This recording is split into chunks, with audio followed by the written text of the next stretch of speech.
Hello and welcome at Thomas Geiger Car, today with the new Audi A6.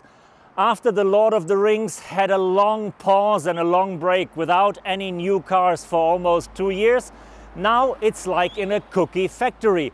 We had the Q6 in summer, we had the A5, a brand new combustion engine car on a brand new combustion engine platform in autumn, and short before Christmas we're now having the A6. The first electric business class sedan from Ingolstadt.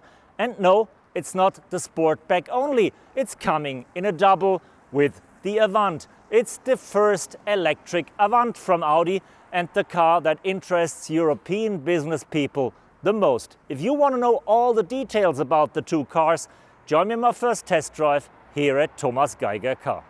Before we hit the driver's seat, let's talk a bit about form and format of the car. The style is very aero efficient. It's an electric vehicle and every bit of aero efficiency gets you more range. For example, the wheels alone, 6 kilometers of range. The digital mirrors instead of the analog mirrors, another 6 kilometers of range. Air suspension lowering the car with higher speeds, again 6 kilometers of range. The drag coefficient is 0.21 compared to the world record of 0.3 with the Audi 100 in the 80s. This is a huge achievement, all contributing to the range. So lots of detail in styling. When it comes to the overall design, this car isn't that advanced as you might expect it. It is just the traditional Audi lining, a bit more modern, but still recognizable. That's not a huge leap forward. It is just the continuation of the actual design language. And it is a huge size. The car is 4.94 meters in length, has a wheelbase of 2.95 meters, giving you lots of room in the interior. But talking about space, the car is not only very roomy for the occupants, it also offers lots of luggage capacity. In the Sportback we have 502 liters of trunk capacity, and we have a huge trunk lid because the lid is mounted in the roof, so you have a big opening almost like in the Avant. And if these 502 liters are not satisfying for the first time in a low electric Audi, you also have a frunk, same as in the Q6, and it has a very sensitive way of opening. You just slide over the bonnet, it pops up, and then you have another 27 liters for charging cable and stuff. Yes, that is a lot, but especially we in Europe, we love the Avants, and Audi is pleasing this demand with the A6 e-tron Avant. And it has also a very clever detail for opening the trunk lid. Usually you kick underneath the rear and have no idea where to put. In this case there is an arrow pointing downside and you just kick on the right spot. The trunk opens, again 502 liters, and if you fold it down you have more than 1400 liters of cargo capacity compared to a little more than 1300 in the Sportback.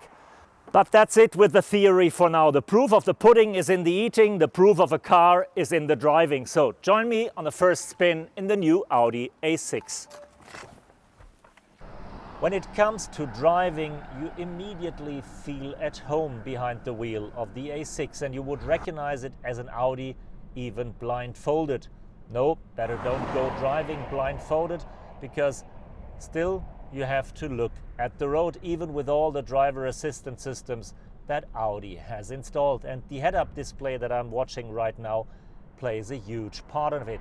It emphases the curves, it indicates the lines, it shows when to lift the throttle to go for efficient cruising because there is a curve coming up or a roundabout.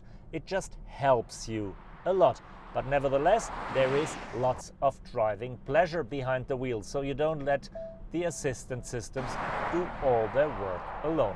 You can switch between different drive modes up to a dynamic mode, which makes the car a bit more stiffer, a bit more engaging, or a very relaxed comfort mode.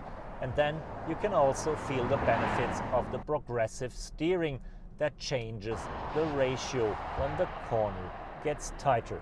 You have 5 different modes of recuperation and energy recovery. You can either let the automatic do the work, you can drive with one pedal only, or you can adjust with the shifters behind the wheel to give you even more driver engagement. But no matter if you put it in the dynamic mode, in the comfort mode, or in the efficiency mode, it is less sporty and less engaging as a BMW, and it is less boring and less relaxed than a Mercedes. It sits right in between the middle of these other southern German competitors and gives you kind of the best of both worlds.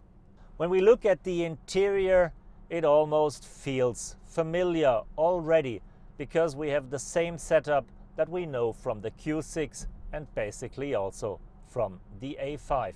We have this slightly curved, very slim panoramic display with a digital cluster instrument and a huge touchscreen next to it.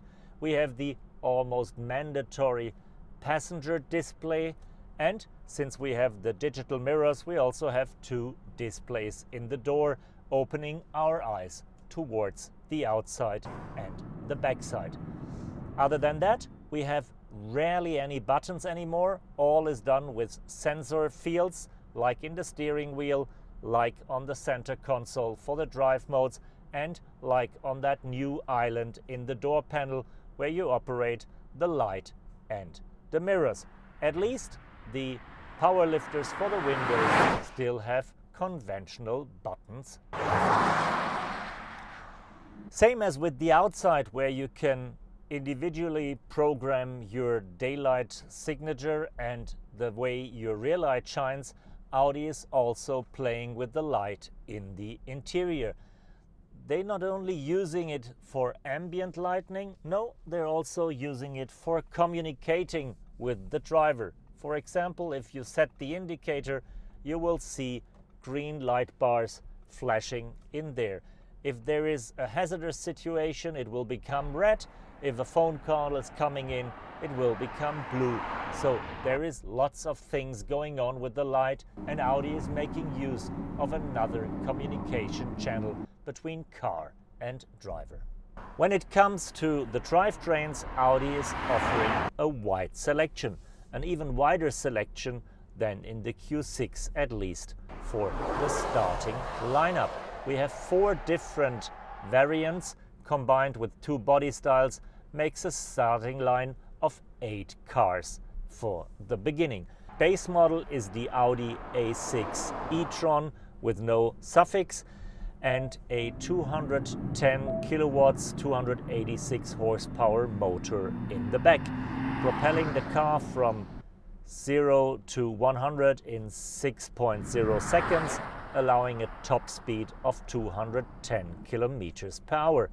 It's the only one that has the small battery with 83 kilowatt hours, translating to 627 kilometers of range. If you like a bit more, especially more distance, you better opt for the A6 e-tron Performance. Then your rear motor has 270 kilowatts or 367 horsepower, and your battery has 100 kilowatt hours. 0 to 100, 5.4 second, top speed 210 kilometers as well, but the range now is an incredible 756 kilometers. And even if that's only a theoretical figure, you're almost at a petrol engine level or at a diesel level with a very small fuel tank. If you want to opt for more traction, especially now in the winter, you can get a Quattro. Then you have 2 motors with a combined horsepower of 428 PS or 315 kilowatts. Then you sprint to 100 in 4.5 seconds, and your range is still 716 kilometers with the 100 kilowatt hours battery.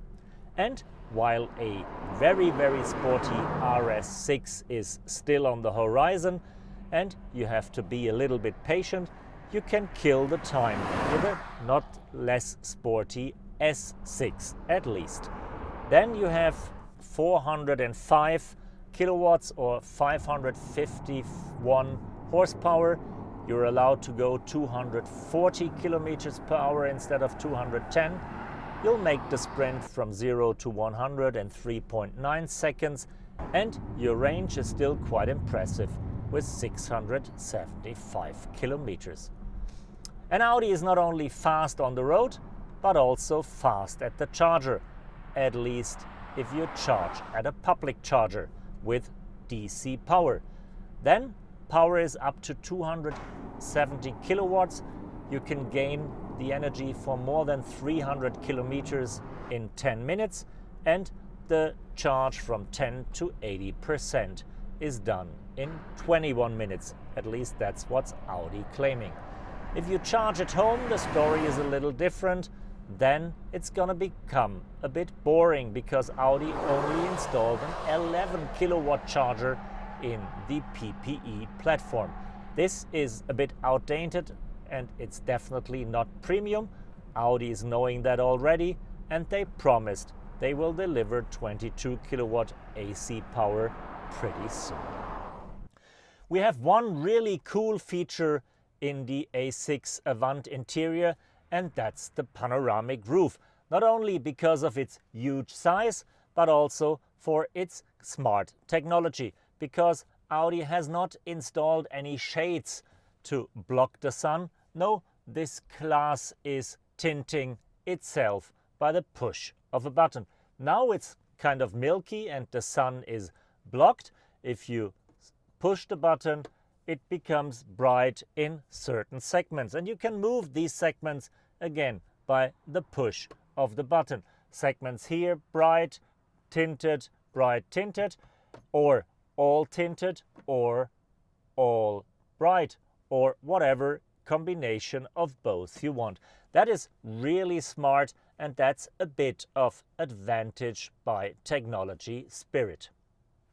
Thanks for joining me on that first test drive with the new Audi A6 e-tron, a car that gives me two important messages. One, the station wagon is still alive and has its meaning also on the electric avenue. Call it station wagon, call it touring, call it T-model, call it Avant, but yes, there is room besides the SUV for a versatile car like the A6 e-tron Avant.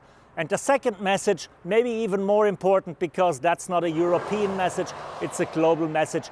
Audi is back in the game. The times where BMW and Mercedes were the only two that had new cars on the road for the elite are over, and the rings are back in the race. But you have to pay your price for that. 62,800 euros is the base price for the A6 e-tron in Germany, and it goes up to almost 100,000 euros. 99,500 to be precise for the S6, and we're not talking about an RS6 yet. And if you want to have the Avant, you have to pay another 1,650 euros. But the cars are worth it, and the competition is on again. Thank you, Shishye, Saitien, and goodbye.